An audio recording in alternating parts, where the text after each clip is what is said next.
Bishop Abioye, the former Assistant General Overseer of the Winners Chapel International or the Living Faith Church, has explained why he is setting up his own ministry after leaving the Living Faith Church Worldwide, also known as Winners Chapel. This is coming just after retirement from office as the Vice President of the Living Faith Church. The revered cleric unveiled plans for a new spiritual platform titled Hour of Revival. The maiden edition of the Hour of Revival took place recently at the Velodrome of the National Stadium in Abuja, drawing a large crowd of participants from diverse backgrounds. Addressing the attendees, Bishop Abioye emphasized that the initiative was a divine directive. Bishop Abioye further clarified that the revival platform is not his personal project but an ordained mission by God. He also called on participants to embrace personal revival as a pathway to corporate revival, expressing his hope that everyone in attendance would be transformed into fire catchers and fire spreaders. The Hour of Revival, which is open to both saved and unsaved individuals, serves as an interdenominational prayer platform to rekindle spiritual fire and inspire personal and collective renewal. However, so many pastors and members of the church have come up with different stories, some stating that Bishop Abioye left the church in anger, others saying that the real reason why Bishop Abioye was retired was not known. However, a former pastor of Living Faith Church, also known as Winners Chapel, wrote an article titled Shiloh Without Bishop Abioye, Fact and Lessons, which is being circulated online. A follow-up interview with him gives a deeper insight into the politics of the retirement of Bishop Abioye, the erstwhile pastor of the church who has since moved on to start his own ministry. As soon as Bishop Abioye was retired from the church, so many people waited to see if he would show up in the year's Shiloh, but true to their expectations, he did not. There has been a lot of reactions from people on social media and offline concerning the retirement of Bishop Abioye and his absence from the Shiloh. To be candid, stories has it that Bishop Oyedepo has suffered great persecution from resident pastors across Nigeria.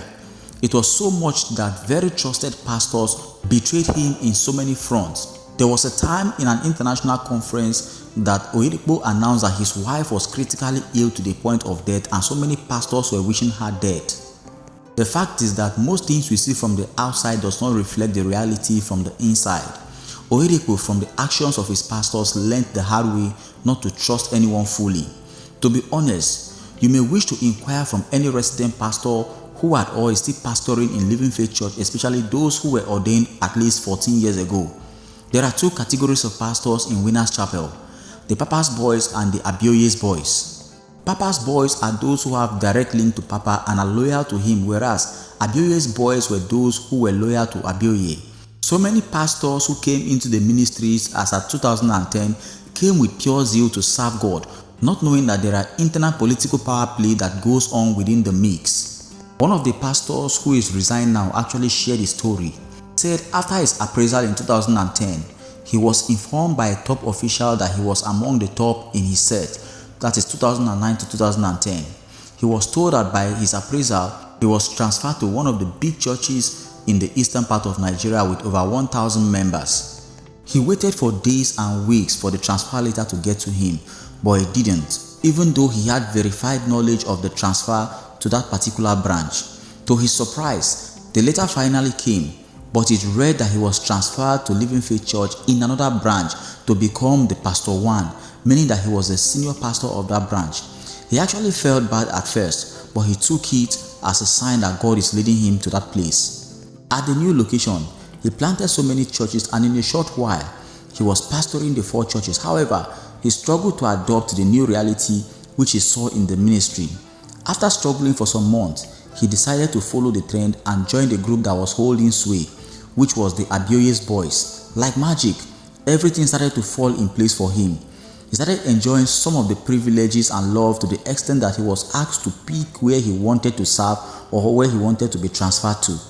To be candid, Bishop Oyedepo was very much aware of the Abioye's boys thing and the great influence they commanded, especially within the church in Nigeria. They were the richest and were posted to branches that were strong financially. They practically frustrated most of Bishop Oyedepo's boys out of the mission. But just as they say, old soldier never dies. Bishop Oyedepo stands out to be one of the most patient people and is very tactical. One day in another pastor's meeting, Bishop Oyedepo announced that he was going to pattern the church succession plan after that of Kenneth Hagin. This implied that one of his two sons will have to join the ministry and will be his successor. That gave rise to the mandate.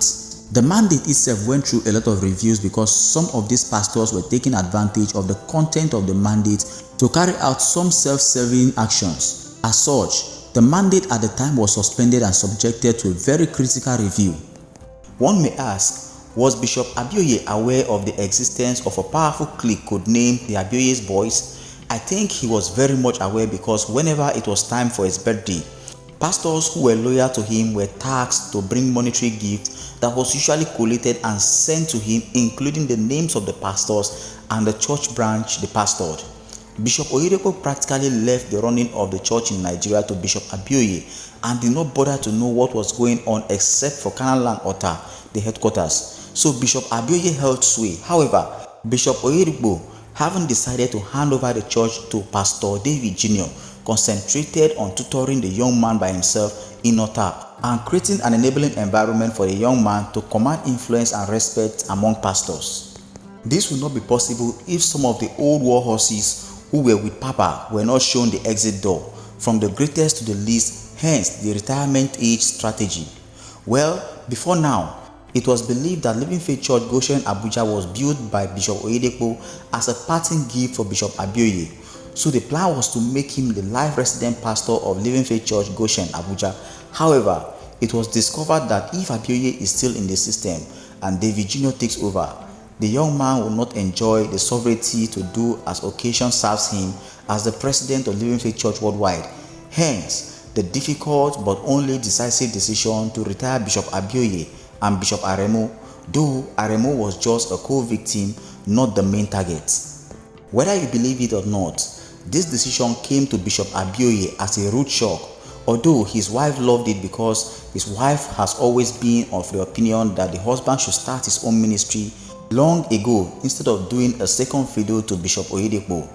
Little wonder it did not come to so many people as a surprise when Bishop Abioye floated a non-denominational outreach ministries almost immediately after retirement. This outreach is likely to metamorphosize into a full-time denomination in months or years to come. To be candid, Bishop Oyedepo did not do Abioye any wrong. He only transformed Bishop Abioye and gave him the brand that everyone refers to as a loyal servant and lieutenant. Bishop Oyedepo made Abioye one of the wealthiest pastors in Africa, and to be honest, Abioye is the wealthiest pastor or priest in history who does not own or run a private ministry worldwide. In Winners Chapel, Bishop Abioye was the de facto president of the commission, and that retirement came to him like a coup masterly plotted and executed. Finally, let no Winners Chapel member expect to see Bishop Abioye around Living Faith Church events except on some face-saving exceptions so that wrong impressions will not be sustained. Please drop your honest comment and tell us what you think. Don't forget to subscribe and share. Thank you.